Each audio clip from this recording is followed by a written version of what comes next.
Alright, so hey guys, this is an extra video that really came to me because when I was doing, well, I shouldn't say when I was doing, when I was looking at the comments on my How I Fight the Big Sad video of seasonal affective disorder for the summer, I had quite a few comments of people, talking about it and talking about how, yeah, in the summer, it's always really hard for them. And so I thought, oh, by the way, also, sorry, more late night Michie, but it's hot. My sleep schedule is ruined, as always, and I'm inspired to make the audio, so I'm making the audio, so you get a nice vibe for a bit. So, anyway, I wrote down a couple things that it's not really an art video, it's not a topic video, it's just some, things that I did and what I learned about when my husband and I used to house sit in a house without air conditioning every summer, because we did it for about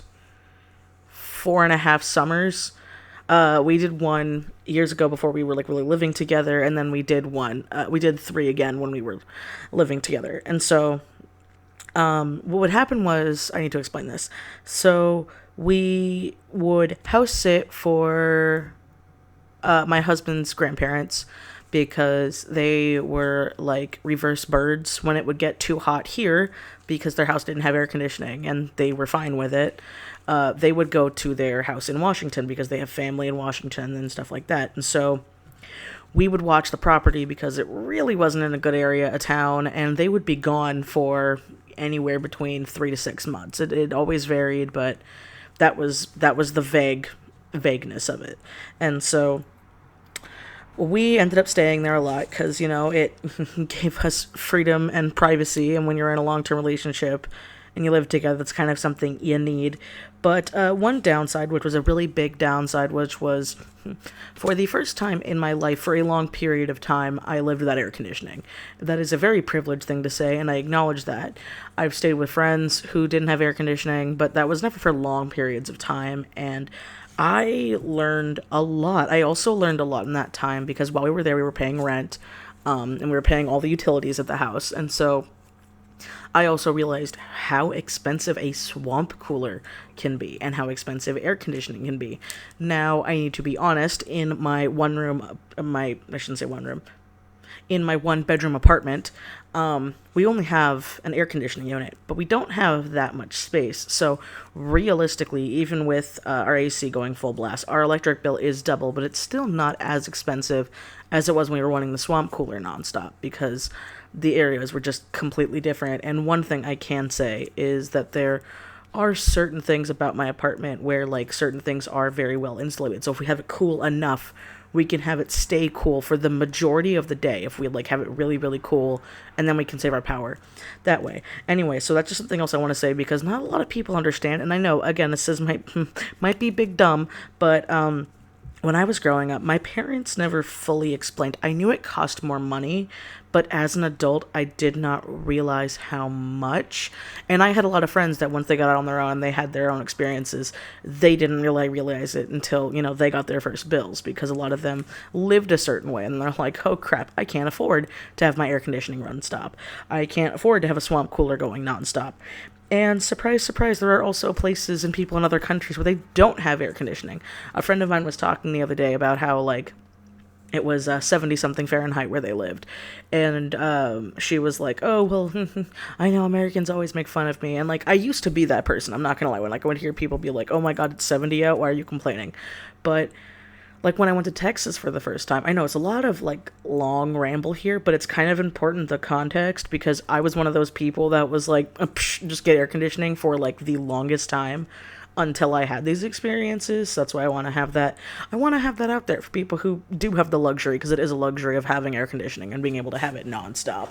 It's very much not a necessity. And some people might argue, well, in some states and in some places it is. Yes, that is true, but those are really rare and far between. I know a lot of places where they have none. They just got nothing. They have, a heater or an air conditioner. They don't get both. And so I wanted to point that out there because when I went to Texas for the first time, I was like, oh, it's 72 out. That's amazing. And I didn't know about humidity. I did when I was a kid in Florida, but I was a kid and it was very different. And we got to stay in buildings and hotels and everything with air conditioning. So it was just, small amounts of time. So anyway, that's something I wanted to point out there. So some people are used to things compared to others. People have thresholds that other people do. Like, I like the cold. I do. I love the cold. But, like, if it gets to, like, Tennessee snow cold, Michigan cold, I'm trying to think, like, Nebraska, Alaska. I know it's, like, really drastic, but I wouldn't probably be able to handle those either, because those are extreme differences, just like how I'm used to extreme heats. I don't have to like it, but I'm used to it. But I'm used to dry heats. I'm used to the baking heat. I'm not used to the humidity heat, so you're just sticky and you get out there. So that's why I sat here and I compiled some things that, like, I learned that were cheap ways to try to stay cool the best I could. Because, fun fact, you can get a heat exhaustion and heat stroke in your own house. Cody and I got that. We got very sick when we weren't smart. And a lot of my friends did as well. A lot of my friends live in places where they don't have air conditioning. And so when the summer happens, sometimes, another thing is, if you don't have proper airflow through your house, you might be thinking you're keeping the heat out, but if you don't have proper airflow and your house isn't properly insulated, you're literally just a greenhouse. So you are baking inside your house. So your house and some buildings can actually be hotter than outside, even if it's completely sealed off. I know it sounds crazy, but someone who's better at science than me can explain it better. So anyway, the first thing I have written down here is you need to find a cool area of your house or your apartment. So what I mean by that is, obviously, I hate to say it, if you have a studio or you live in a one room or you rent a room, it's a little harder. So I am sorry I can't have this advice for you here, but I have learned, even with my apartment, our bedroom for some reason is the hottest, no matter what we do. I can have the air conditioning on full blast and that room is always hotter than the other rooms.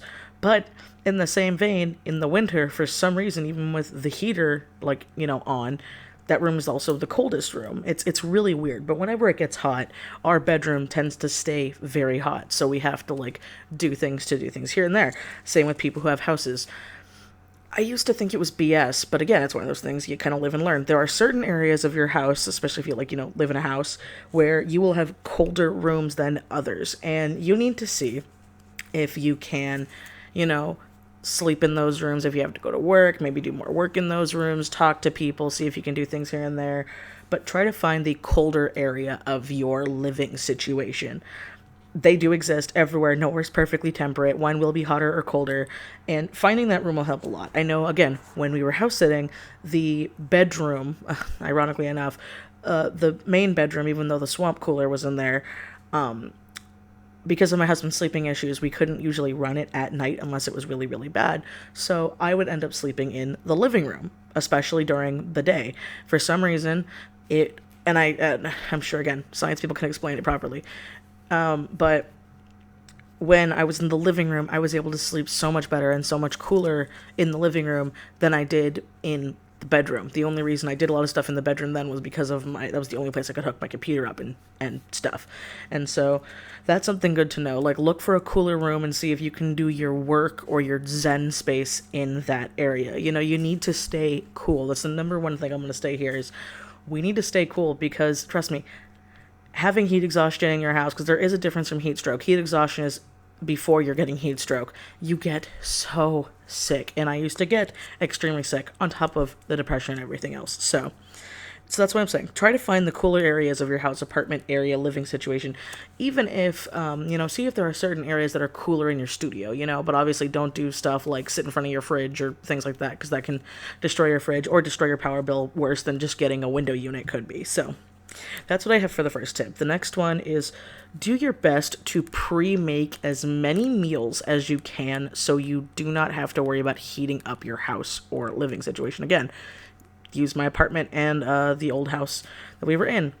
Because the Cody's grandparents' house was an older house, whenever we would use the kitchen, it would bake the entire house, even in normal weather. You put the oven on at all, the stove on at all, the entire place burns up, and it stays that way for hours.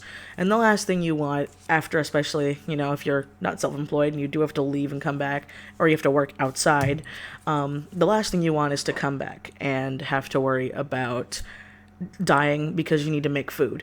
And This is gonna sound weird, but it's true because I'm one of those people. Not a lot of people can eat just cold food nonstop. It'll make them sick. Like some people need warmer food or, slightly temperate food.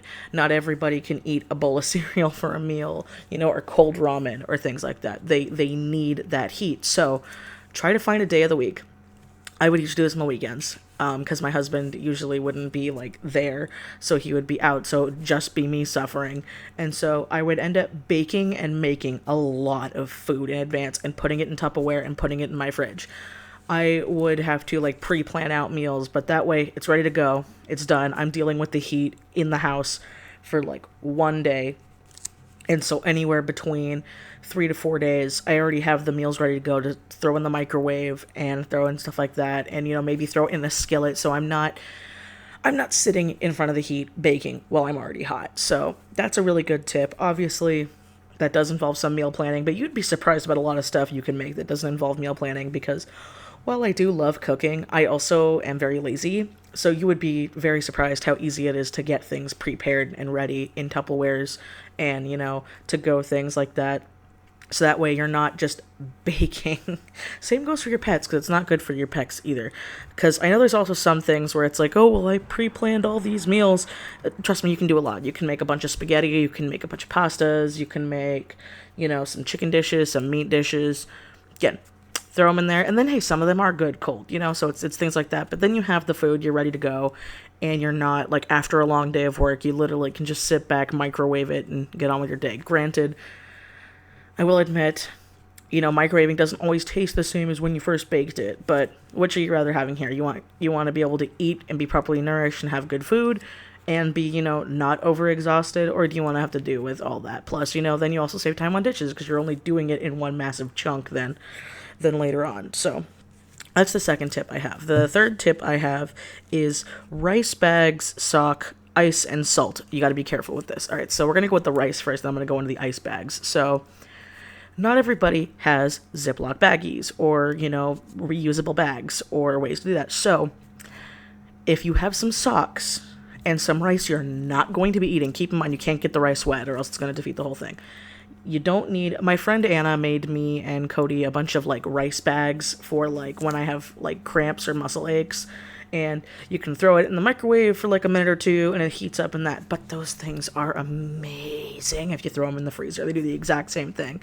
So all you have to do, really easy, get an old sock, make sure there's no holes in it. If you're really worried, maybe get, like, if you have, like, a thin sock, maybe do two. And put it with some rice, tie it off. You gotta tie it off tight, because, trust me, cleaning up rice is a mess. And then throw it in the freezer. Usually leave it for 24 hours. And then, boom, now you have a nice ice pack. And the rice is a good option if you don't have Ziploc and you don't have ice, because not everybody has ice or can afford ice because, again, ice might be cheap at the store, but, most people have a freezer and they can just make their own and it is cheaper. But anyway, the next thing is 2 Ziploc bags. Do your best to do 2 because, again, it can hurt you, but get salt, and ice. The salt activates the ice and it makes it colder and stay colder longer, but you need to make sure that you do it enough to where it still freezes so it doesn't just become a liquidy mess.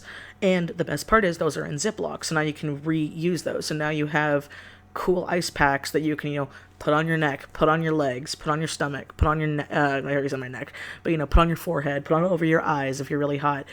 Something I really like doing. Granted, you're gonna get with the ice bag one, you're gonna get wet from condensation, so there's no real way to avoid it, but gotta mute my phone. The best thing to do is to have it, I like it in my pillow because as long as I'm asleep, I don't care if I wake up a little wet. I know it sounds gross, but I have issues falling to sleep in general. Yeah, insomnia. But I need to be a certain temperature to fall asleep. So once I get to sleep, I'm usually okay. But again, the ice packs, great thing, amazing thing. And then the next thing right under it is my tip number 4 is freeze your clothes or towels. See if you can get a tiny spray bottle, like a cheap one, like a 99-cent store, a dollar store, or whatever. If they're still open and you can go in because of a six-pack year-round boy. But do your best to get one. Fill it with water. And again, these are good for PJs, not really going out clothes. But ow, my finger. Spray your clothes. Throw them in the freezer. You don't want to soak them. Just give them a little spritz. And that way, again, it's not going to last as long as the rice bag, it's not going to last as long as the ice pack, but it's a good way to cool down after a long day. I did that a lot when I had to work, when I had to do a lot of events back in the summer, when I had to do a lot of jobs. I would throw my pajamas in the freezer, do a couple spritz, and then when I'd get home, I'd, get all of my gross clothes off, and then I would put on the frozen clothes. Because, fun fact, when it's hot, you can only get so naked, and when you're usually fully naked, you end up sweating more. So you're, even in more discomfort being naked than actually wearing looser clothes that you can spritz down. And again, some people might be like, oh, that's gross. Oh, I have roommates. Talk to your roommates. See if you guys can do it. See if you can, designate bags or sections of your freezer. Again, it was just me and my husband. Didn't really matter. Whenever we were done house sitting, we'd always clean it out for his grandparents, so it was never, gross. But that's stuff I still do now sometimes if we need to save some money, is I'll throw some clothes in the freezer, because again, it's just the two of us. I don't think it's that gross when it's that way.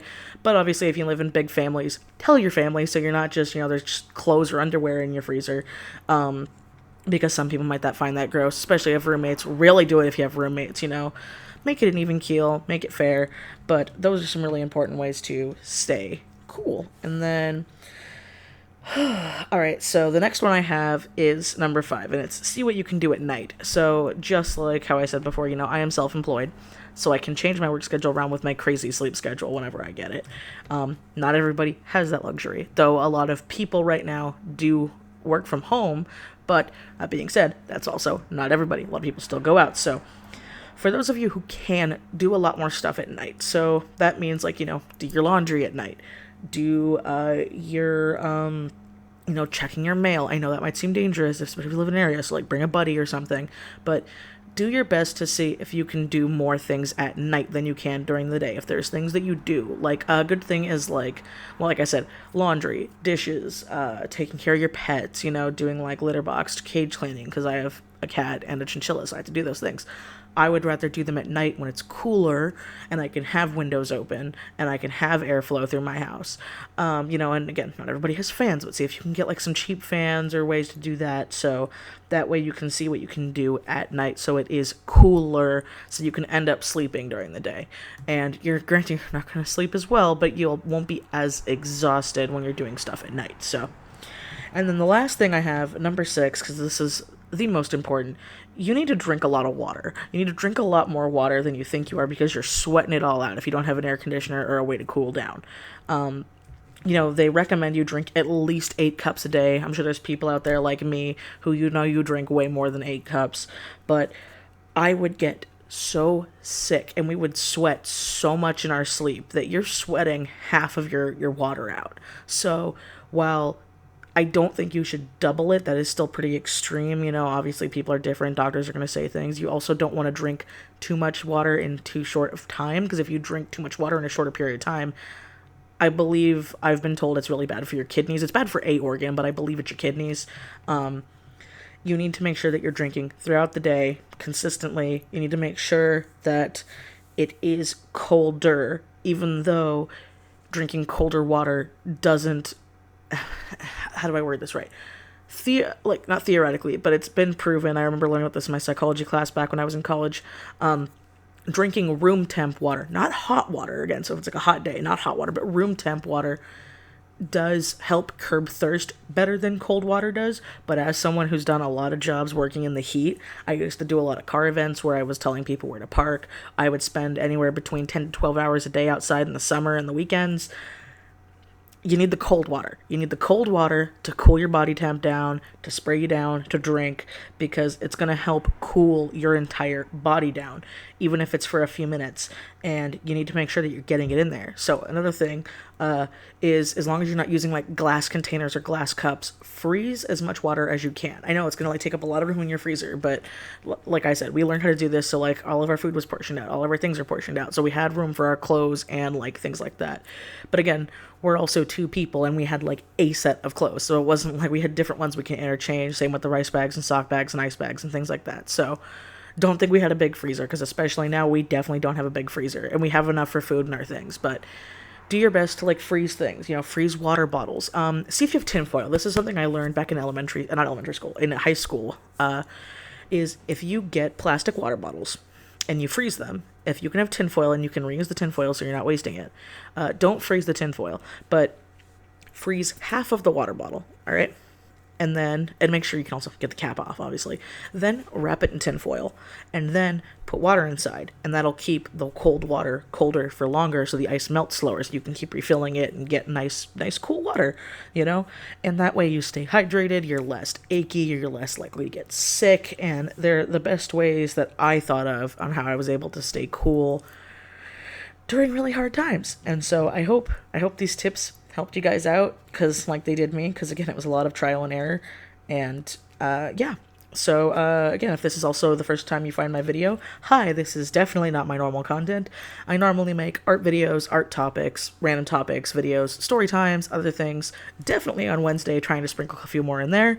Thank you, as always, to my Patreon patrons. You guys are growing all the time, and you are making it so I can do this a lot more, and I have the ability to make more videos when I want to, so thank you so much. And now, as always, guys, I will. See you next time. Bye.